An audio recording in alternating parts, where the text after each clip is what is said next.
What's in Can I ask about the rules? Rules.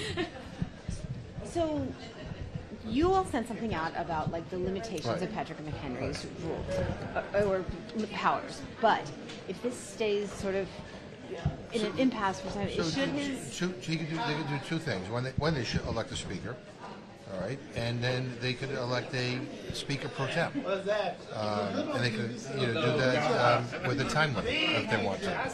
But they ought to, we'll see what happens in their conference tonight. But if they're having trouble coming to consensus on somebody, and this is going to go on for some time, they ought to think of maybe electing a speaker pro tem for a finite period of time until they can get their act together.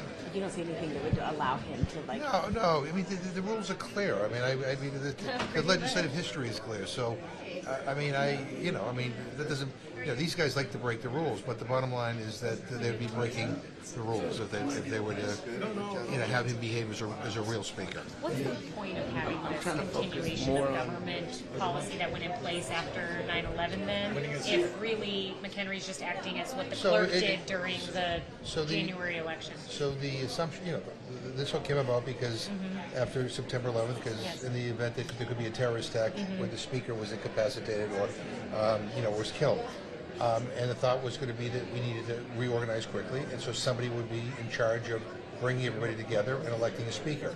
And the view was that in the aftermath of a terrible catastrophe, everybody would be adults and come together, and there'd be a consensus candidate, and it would happen really, really quickly. Nobody anticipated that the catastrophe would be the Republican Party, disintegrating before our very eyes. So this is kind of. This is not necessarily anticipated, but look, how hard is it to elect a speaker? I mean, they're in charge. They have majority of votes in this place. That's their responsibility. They just ought to get their act together, behave like adults, and do the right thing, and let's move on. But here's the deal. Here's my suggestion to them. There is a way forward. It is a bipartisan path forward, and maybe they ought to start thinking about that. And we ought to start figuring about how we can maybe work in a bipartisan way to get us out of this mess that they've all created. Wait here. Every time. Oh, free range cows. California has free range.